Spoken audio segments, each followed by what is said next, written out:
خلفائے راشدین کے زمانے میں اس طرح کے فتنے ظاہر ہو چکے تھے. خوارج کا فتنہ ظاہر ہوا اسی زمانے میں، جس کے بارے میں اللہ کے رسول صلی اللہ علیہ وسلم نے اپنی زندگی میں ہی آگاہ کر دیا تھا کہ یہ لوگ قرآن پڑھیں گے، عبادت میں مشغول رہیں گے، قرآن پڑھیں گے لیکن حلق سے نیچے نہیں اترے گا. اللہ کے رسول نے ان کے بارے میں تفصیل کے ساتھ بیان کیا. ان کے عقائد کیا ہے؟ گناہ کبیرہ کی بنا پر مسلمانوں کا کیا کرنا؟ مسلمانوں کو کافر کہنا. اللہ رب العالمین کا قانون دنیا کے اندر نافذ ہونا چاہیے. اس قانون کی جگہ پر اگر کوئی دوسرا قانون نافذ کرے تو یہ کیا ہے؟ یہ کافر ہے. اور دلیل دیتے ہیں قرآن کی آیت سے، وَمَن لَّمْ يَحْكُم بِمَا أَنزَلَ اللَّهُ فَأُولَٰئِكَ هُمُ الْكَافِرُونَ. اس آیت سے دلیل دیتے ہیں کہ اللہ کی شریعت اگر زمین پر کوئی نازل نہیں کرتا، کوئی خلیفہ یا حکمراں ہے، تو کوئی دوسرا قانون بشری قانون نافذ کرتا ہے وہ کیا ہے؟ کافر ہے. اور جو رعایا اس قانون کو تسلیم کر لے وہ بھی کافر ہے. بادشاہ بھی کافر اور جو اس قانون کو تسلیم کرے وہ بھی کافر ہے. نتیجہ کیا نکلا؟ سب کے سب ملک میں کافر ہے. اور جو کافر ہو جائے اس کی سزا کیا ہے؟ اس کی سزا قتل ہے، مرتد ہے. ایک فتنہ اٹھا، ایک بہت بڑا فتنہ اٹھا اللہ رب العالمین کے اسماء و صفات کی تعویل کرنے کا. خلق قرآن کا فتنہ مشہور ہے. یہ جتنے گمراہ فرقے پیدا ہوئے نا، تقریباً تمام گمراہ فرقوں میں آپ یہ برائی پائیں گے کہ اسماء و صفات کے بعد میں وہ سلف صالحین کے منہج پر نہیں. یہ بڑے بڑے گمراہ فرقے پیدا ہوئے اسی زمانے میں جو آج تک موجود ہیں. یہ اخوان المسلمین والی جو جماعت ہے، اس جماعت کے اندر ان گمراہ عقائد کے اندر جو بڑی بڑی جماعتیں مشہور ہو چکی تھے نا، یہ بڑی بڑی گمراہیاں اس ایک جماعت کے اندر جمع ہو گئی. خوارج کے اندر جو سب سے بڑی گمراہی کیا تھی؟ مسلمانوں کو اللہ کی شریعت دنیا میں نافذ نہیں ہے، اللہ کا قانون دنیا میں نافذ نہیں ہے. بادشاہ قرآن کے قانون کو چھوڑ کر اپنا تیار کردہ قانون نافذ کیا ہوا، اس لیے وہ کافر. رعایا اس قانون کو تسلیم کرتی ہے، یہ بھی کافر، وہ بھی کافر، یہ بھی کافر، سب کافر، اس لیے ان کا خون بھی حلال ہے. سید قطب اور حسن البنا اور عبداللہ عزام اور ان جیسے جو بڑے بڑے سردار ہیں اخوانیوں کے، ان کی سیرت پڑھیں، فرمڑا یہ سب کو کافر کہتے ہیں. سید قطب کی کتاب میں نے ایک کتاب لکھی ہے، وہ الگ اعلان سب کو کافر کہتے تھے، پوری سوسائٹی کافر ہو چکی. اس کا نتیجہ کیا نکلا؟ اس گمراہ فکر سے جو لوگ متاثر ہوئے وہ اپنے ہی بہن بھائیوں کو، والدین کو کافر کہتے تھے. یہ سب کے سب کافر ہو چکے ہیں. کیوں؟ کیونکہ بادشاہ اللہ رب العالمین کے قانون کو نافذ نہیں کرتا. وَمَن لَّمْ يَحْكُم بِمَا أَنزَلَ اللَّهُ فَأُولَٰئِكَ هُمُ الْكَافِرُونَ. یہ آیت دلیل ہے کہ وہ کافر ہو چکے. حالانکہ امام لالکائی رحمہ اللہ نے بیان کیا ہے کہ خوارج کے مذہب کی بنیاد اسی آیت پر ہے جو سلف صالحین کے فہم کے خلاف ہے. ٹھیک ہے؟ تو اس بنا پر بادشاہ کافر، رعایا اس قانون کو تسلیم کرتی، یہ بھی کافر، اس لیے سب کے سب کافر. نتیجہ کیا نکلا؟ کوئی مسلمان نہیں سوائے اس کے. میں نے چند مہینوں پہلے اپنی فیس بک ٹائم لائن پر ایک ویڈیو شیئر کیا تھا. آج بھی آپ یوٹیوب پر جا کے سرچ کریں خالد المولد نام لکھ کر، آپ کو ویڈیو مل جائے گی. اور اس طرح کے بہت سارے لوگ آج سعودی عرب کے جیلوں میں قید ہیں اور صحافی وہاں پہ جاتے ہیں، باضابطہ ان کا انٹرویو لیتے ہیں. اس اخوانی فکر کے لوگوں کو ایک شخص تھا خالد المولد جو افریقی نسل کا تھا. ایک زمانے میں مسجد نبوی کے اندر خدمت کیا کرتا تھا زمزم ڈپارٹمنٹ میں. اس فکر سے متاثر ہوا یہاں تک کہ ملک سے باہر جا کر کئی سال تک ٹریننگ لی. چرس، آفیم اور دوسرے جو نشاور چیزیں ہیں ان تمام چیزوں کا عادی بنا.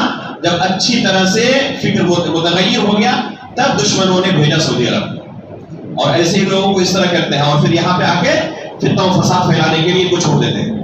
پہلے والی بندہ پکڑا گیا، جیل کے اندر بند ہے، لمبا انٹرویو ہے. سنیں آپ اس انٹرویو کو، دنگ رہ جائیں گے کہ یہ کیسی فکر ہے. صحافی سوال کر رہے ہیں خالد المولد کو کہ اس کا مطلب یہ ہے کہ حکمراں طبقے کو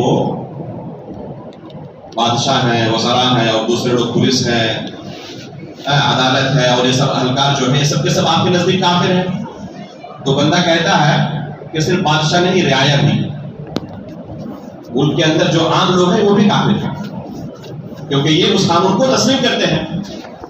تو یہ رپورٹر پھر دوبارہ ان سے سوال کرتے ہیں، صحافی سوال کرتے ہیں کہ اس کا مطلب کہ پورے ملک کے اندر آپ اکیلے مسلمان ہیں؟ یہ بندہ کہتا ہے کہ پورے ملک میں نہیں، پوری دنیا میں. اس کی نظر میں پوری دنیا میں اکیلا مسلمان وہی ہے. پھر یہ سوال کرتے ہیں اس کا مطلب کہ آپ کو اگر موقع ملے تو آپ مجھے بھی قتل کر ڈالو گے؟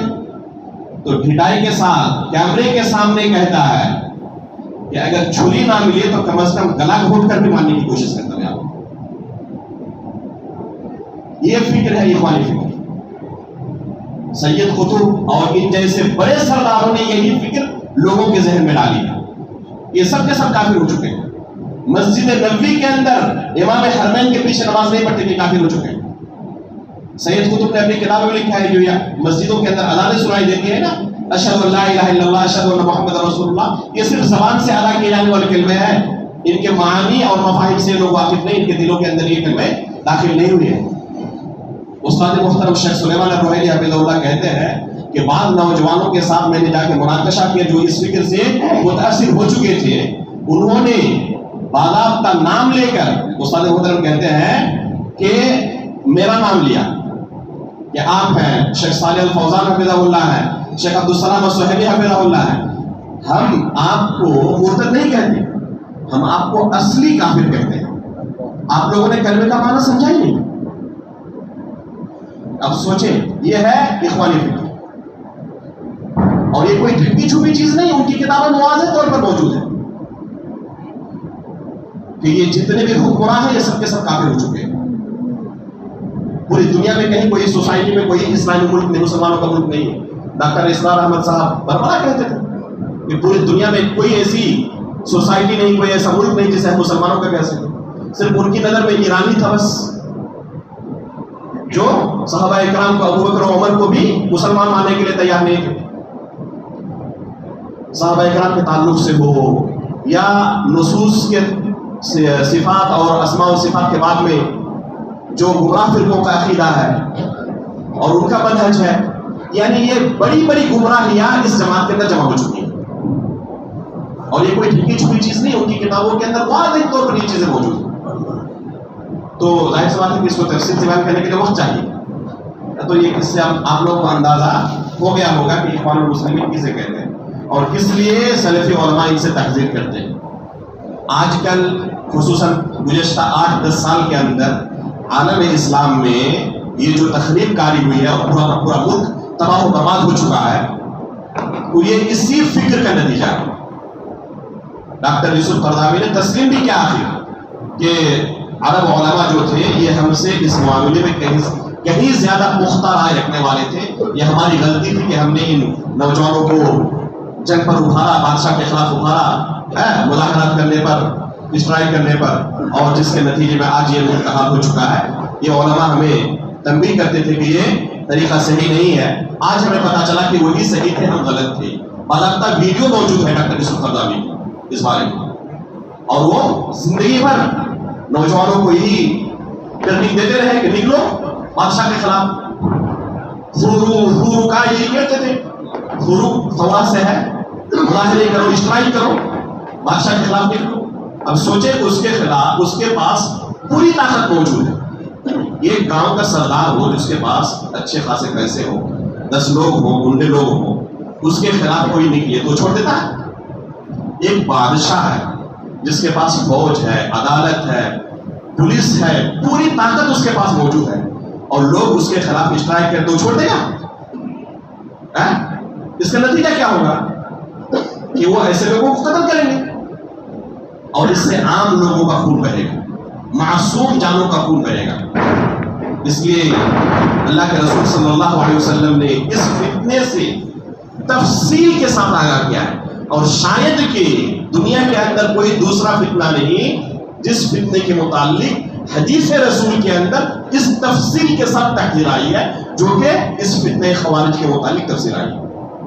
صحیح بخاری کے اندر کتاب الفتن اور صحیح مسلم کے اندر کتاب الامارہ میں ایک دو نہیں بے شمار حدیثیں آپ کو مل جائیں گی اس فتنے سے آگاہ کرتے ہوئے رسول اللہ صلی اللہ علیہ وسلم کی احادیث جو ہے اس کاموں سے کھول کھول کر رسول اللہ صلی اللہ علیہ وسلم نے ایک ایک نقطے کے بارے میں بیان کیا کہ یہ فتنے آئیں گے، ایسے موقع پر ایک مسلمان کو کیا کرنا چاہیے اور ہمارے سلف صالحین کا کیا طریقہ رہا۔ لیکن لوگ ایسے موقع پر اندھے ہو جاتے ہیں۔ تو ہمیں جو اللہ کے رسول صلی اللہ علیہ وسلم کی تعلیم ہے اس تعلیم کو اور سلف صالحین نے جو موقف اپنایا ہے ان نصوص کے تعلق سے، اس نصوص کو مضبوطی کے ساتھ تھامنا اور اس طرح کے فتنوں سے اپنے آپ کو بچانا۔ اس موضوع پر خصوصاً ورکشاپ ہونا چاہیے کئی گھنٹوں کا، ایک ایک چیز کو کھول کر دلائل کے سامنے لوگوں کو دکھا کر بیان کرنا چاہیے، تب لوگوں کی آنکھیں کھلیں گی۔ جو لوگ ابھی بھی حسن نظر رکھتے ہیں ان کو پتہ چلنا چاہیے کہ یہ کیسا فتنہ ہے اور اس کا بھیانک نتیجہ کیا ظاہر ہوا۔ سعودی عرب کے اندر بعض ایسے واقعات ہوئے کہ انسان یعنی سوچ بھی نہیں سکتا۔ بعض لوگوں نے اپنے والدین کو اپنے ہاتھوں سے ذبح کیا چھری سے، شروعات کی اپنے گھر سے۔ جب اس فتنے کے اس فکر کے اسیر ہوئے تو یہ ایسی خبیث فکر ہے جس نے مسلمانوں کا جتنا خون بہایا ہے شاید کسی دوسرے خبیث فکر نے اتنا مسلمانوں کا نقصان نہیں کیا۔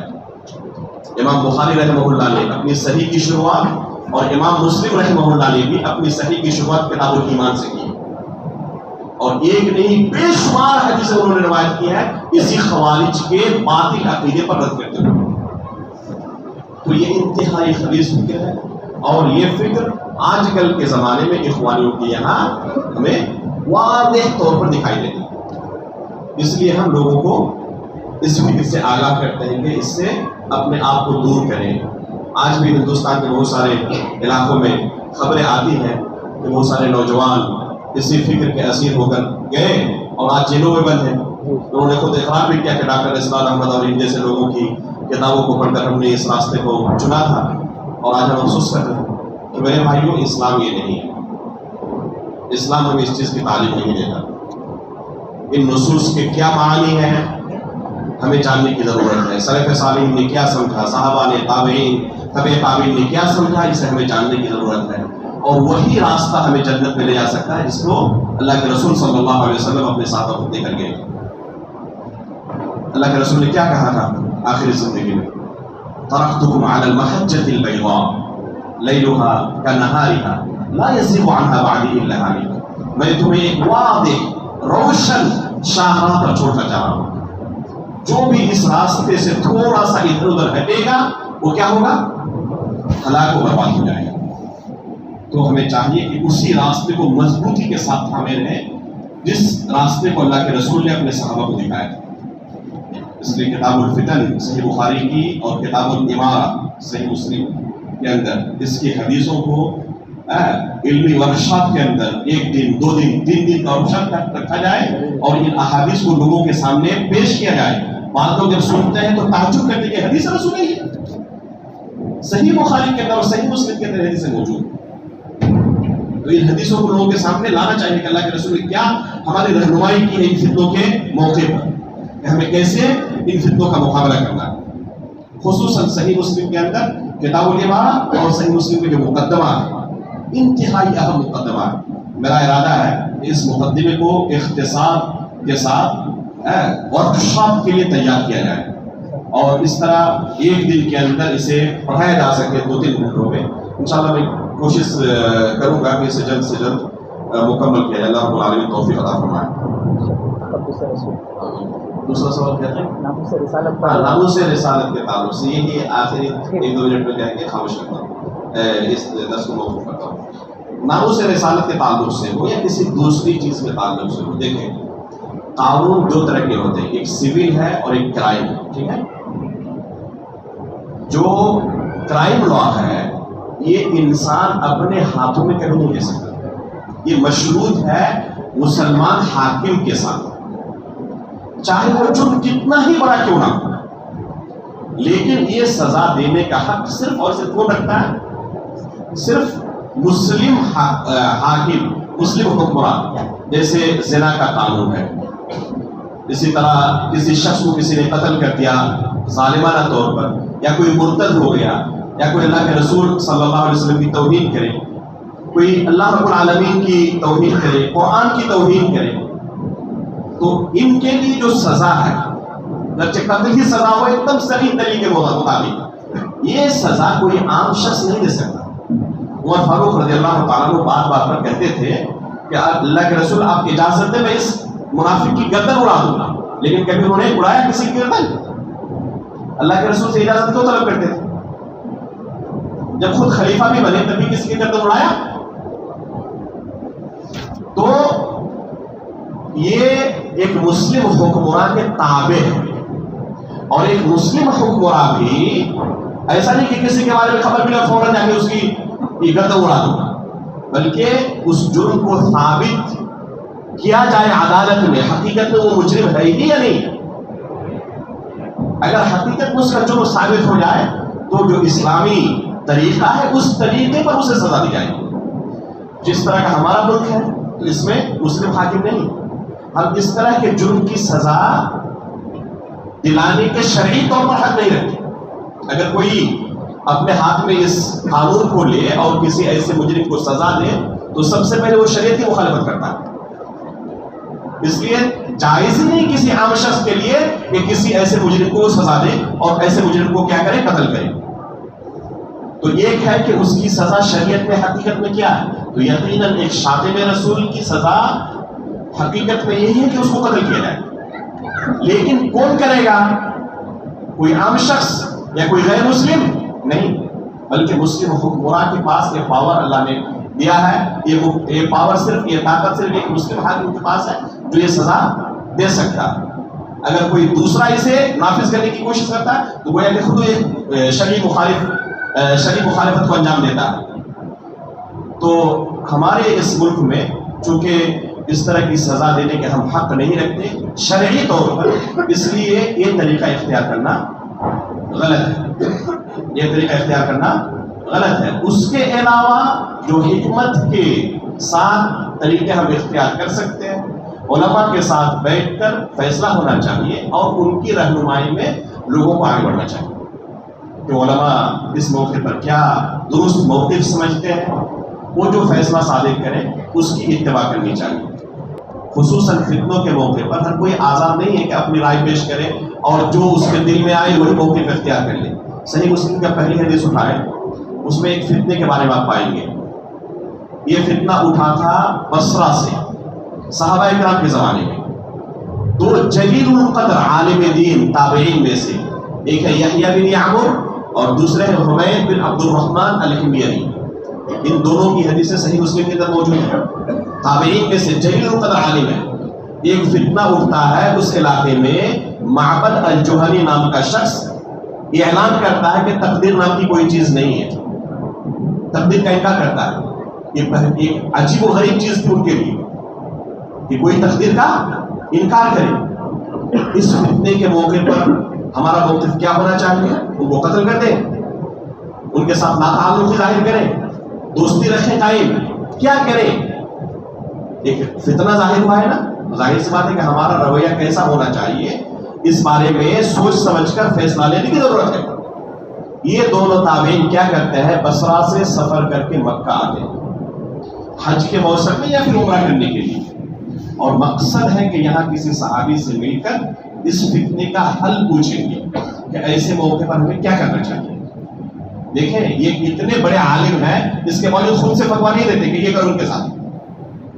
تو اس میں ہمیں کیا درس ملتا ہے، نصیحت ملتی ہے کہ فتنے کے موقع پر ہر کوئی رائے دینے کے لیے آزاد نہیں ہے۔ یہاں تک کہ مکہ میں آتے ہیں تو مسجد حرام کے اندر عبداللہ بن عمر رضی اللہ تعالی عنہ کے ساتھ ملاقات ہوتی ہے اور ان کے سامنے اس مسئلے کو رکھتے ہیں اور کہتے ہیں کہ ہمارے علاقے میں معبد الجہنی نام کا ایک شخص ظاہر ہوا ہے جو اس طرح تقدیر کا انکار کرتا ہے، تو ان کے ساتھ ہمیں کیا کرنا چاہیے۔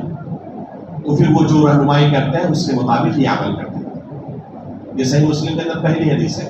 مقدمہ ختم ہونے کے بعد جیسے جب اصل کتاب شروع ہوتی ہے، یہی سے اصل کتاب کی شروعات ہوتی ہے۔ دوسرے میں کیا درس ملا کہ فتنوں کے موقع پر ہر کوئی موقف ظاہر کرنے کے لیے آزاد نہیں ہے۔ کبار علماء کی طرف اس طرح کے مسائل کے لیے رجوع کرنا چاہیے، اور وہ جو رہنمائی کریں ایک صرف عام آدمی کو نہیں بلکہ دوسرے چھوٹے علماء کو بھی ان کی اتباع کرنا چاہیے۔ اللہ رب العالمین ہمیں حق پر ثابت قدم رکھے۔ سبحانک اللہم و بحمدک، اشہد ان لا الہ الا انت، استغفرک و اتوب الیک۔